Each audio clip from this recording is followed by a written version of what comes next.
ಸ್ವರ್ಗವನ್ನೇ ಧರೆಗಿಳಿಸ್ತೀವಿ ಅನ್ನೋದು ಹೇಳೋದಕ್ಕೂ ಚಂದ, ಕೇಳೋದಕ್ಕೂ ಚಂದ. ಆದರೆ ಈ ಸರ್ಕಾರಕ್ಕೆ 2 ವರ್ಷ ಹತ್ತಿರ ಆಗ್ತಾ ಇದೆ. ಪಂಚ ಗ್ಯಾರಂಟಿ ಸರಿದಾರಿಯಲ್ಲಿದ್ದಾವ?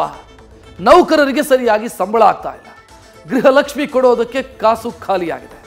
3 ತಿಂಗಳಾಯಿತು, ಹಣನೇ ಬಂದಿಲ್ಲ. ಈಗ ಗೃಹ ಜ್ಯೋತಿಯ ಸರದಿ. ಎಸ್ಕಾಂಗಳು ಹೊಸ ಖ್ಯಾತೆ ತೆಗೆದಿದೆ. ಗ್ರಾಹಕರಿಂದ ಬಿಲ್ ವಸೂಲಿ ಮಾಡ್ತೀವಿ ಅಂತ ಎಸ್ಕಾಂಗಳು ಹೇಳ್ತಾ ಇದೆ. ಯಾಕೆ ಅನ್ನೋದು ಸರ್ಕಾರನೇ ಹೇಳಬೇಕು.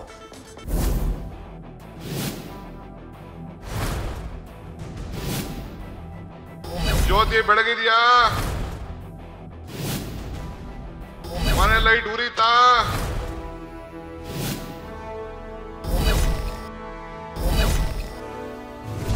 ನಮ್ ಡಿಕೆ ಸಾಹೇಬ್ರು ಹೇಳ್ದಂಗೆ ಜ್ಯೋತಿ ಬೆಳಗಿದ್ದು ಆಯ್ತು, ಮನೆ ಲೈಟ್ ಉರಿದು ಆರುವ ಹಂತಕ್ಕೂ ಬಂತು, ಬಿಲ್ ತಲುಪಿ ಬೆನ್ನೇರುವ ಕಾಲ ಸನಿಹಕ್ಕೂ ಬಂತು. ಉಚಿತ ಬೆಳಕು, ಸುಸ್ಥಿರ ಬದುಕು ಅನ್ನೋ ಟ್ಯಾಗ್ ಲೈನ್ ಬೇರೆ. ಹೊಸ ಬೆಳಕು ಅಂತ ಜನರನ್ನ ಬಂಗಾರದ ರಥವೇರಿಸಿ ಆಶಾಕಿರಣದ ಆಸೆ ಹುಟ್ಟಿಸಿದ್ದ ಗ್ಯಾರಂಟಿಗೆ ಶೀಘ್ರವೇ ಗ್ರಹಣ ಕವಿಯುವ ಲಕ್ಷಣ ಕಾಣಿಸ್ತಾ ಇದೆ.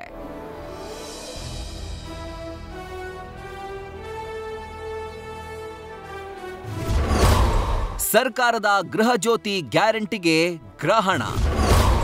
ಬೆಳಕು ನಂದಿಸಲು ಸನ್ನದ್ಧವಾಗಿವೆ ಎಸ್ಕಾಂಗಳು.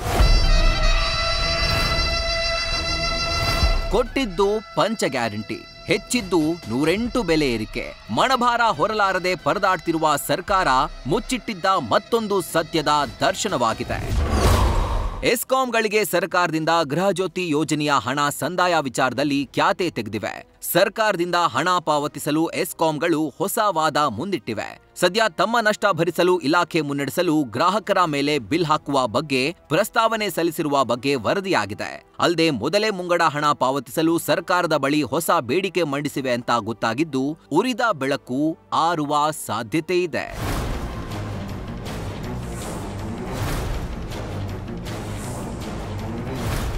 ಎಸ್ಕಾಂಗಳಿಗೆ ಹಣ ಡೆಪಾಸಿಟ್ ಮಾಡದ ಬಗ್ಗೆ ಬಿಜೆಪಿ ರಾಜ್ಯಾಧ್ಯಕ್ಷ ಬಿವೈ ವಿಜೇಂದ್ರ ಕಿಡಿಕಾರಿದ್ದಾರೆ. ಕೆಎಸ್ಆರ್ಟಿಸಿ ಹಾಳು ಮಾಡಿದ್ದಾಯ್ತು, ಈಗ ವಿದ್ಯುತ್ ನಿಗಮವನ್ನ ಹಾಳು ಮಾಡ್ತಿದ್ದಾರೆ ಅಂತ ವಾಗ್ದಾಳಿ ನಡೆಸಿದ್ದಾರೆ. ಅಲ್ಲದೆ ಸಿಎಂಗೆ 4 ಪುಟಗಳ ಪತ್ರ ಬರೆದು ಅಭಿವೃದ್ಧಿಗೂ ಬಿಡುಗಾಸು ಇಲ್ಲದೆ ಬರಿಗೈನಲ್ಲಿ ಕೈ ಚಾಚಿ ಕುಳಿತಿರೋದು ಕರ್ನಾಟಕದ ದೌರ್ಭಾಗ್ಯ ಅಂತ ಪ್ರಹಾರ ನಡೆಸಿದ್ದಾರೆ. ಇವತ್ತು ವಿದ್ಯುತ್ ಕಂಪನಿಗಳು ಇವತ್ತು ರಾಜ್ಯ ಸರ್ಕಾರಕ್ಕೆ ತಾಕೀತು ಮಾಡಿದೆ. ಒಂದು ರೀತಿಯಲ್ಲಿ ಅಂದರೆ ಒಂದು ಕಡೆ ನೀವು ಆ ಒಂದು ಹೊರೆ ಏನಿದೆ, ರಾಜ್ಯ ಸರ್ಕಾರ ಹಣ ಸಂದಾಯ ಮಾಡಬೇಕು, ಅದನ್ನಾರು ತುಂಬಿಸ್ಬೇಕು, ಇಲ್ಲ ಗ್ರಾಹಕರ ಮೇಲೆ ನಾವು ಇದ್ರ ಭಾರವನ್ನು ಹೇರಬೇಕಾಗುತ್ತೆ ಅನ್ನೋ ಮಾತನ್ನು ಹೇಳಿದ್ದಾರೆ. ಏನಿವತ್ತು ಸಚಿವರಾಗಲಿ ಮುಖ್ಯಮಂತ್ರಿಗಳಾಗಲಿ ಜನರಿಗೆ ಕಿವಿಗೆ ಹೂ ಮುಡಿಸೋದನ್ನು ಏನು ಮುಂದುವರಿಸಿದ್ದೀರಿ, ಅದನ್ನು ಬಿಟ್ಟು ವಾಸ್ತವಿಕ ಸತ್ಯವನ್ನು ಜನರಿಗೆ ತಿಳಿಸ್ಬೇಕು. ಇನ್ನು ನ್ಯೂಸ್ ಫಸ್ಟ್ ಜೊತೆ ಮಾತನಾಡಿದ ಕೇಂದ್ರ ಸಚಿವ ಎಚ್ಡಿಕೆ ಸಹ ಕಿಡಿಕಾರಿದ್ರು.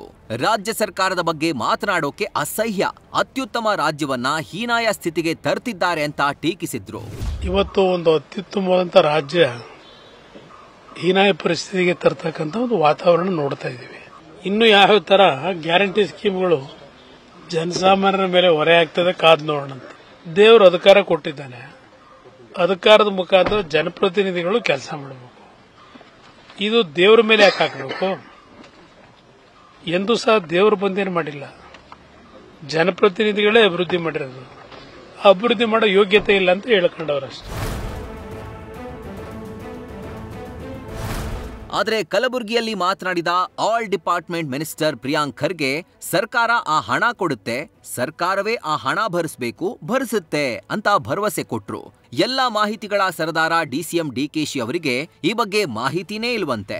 ವಿದ್ಯುತ್ ನಿಗಮಗಳು ಕೆಎಸ್ಗೆ ಪತ್ರ ಬರೆದಿರ್ತಾರೆ, ಗೃಹ ಜ್ಯೋತಿ ಹಣ ಬಾಕಿ ಇದೆ, ಅದನ್ನ ಜನರಿಂದ ವಸೂಲಿ ಮಾಡೋದಕ್ಕೆ ಅನುಮತಿ ಕೊಡಿ ಅಂತ. ನನಗೆ ಮಾಹಿತಿ ಇಲ್ಲ, ಮಾಹಿತಿ ತಿಳ್ಕೊಂಡು ನಿಮ್ಮ ಹತ್ರ ಮಾತಾಡ್ತೀನಿ. ಸಂಪೂರ್ಣವಾದಂಥ ಮಾಹಿತಿ ಇಲ್ಲ ನನಗೆ.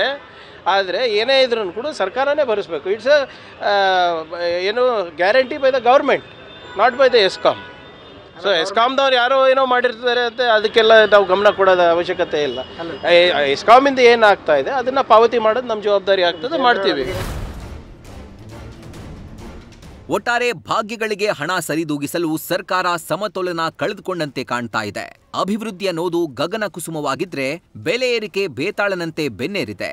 ಹೀಗಿರುವಾಗ ಎಸ್ಕಾಂನ ನಡೆ ಹೊರೆಯಲ್ಲ, ಬರೆ ಎಳೆದಂತಾಗಿದೆ. News first bureau. News first ನಿರ್ಭೀತಿಯಿಂದ ನಿಮ್ಮ ಪರವಾಗಿ.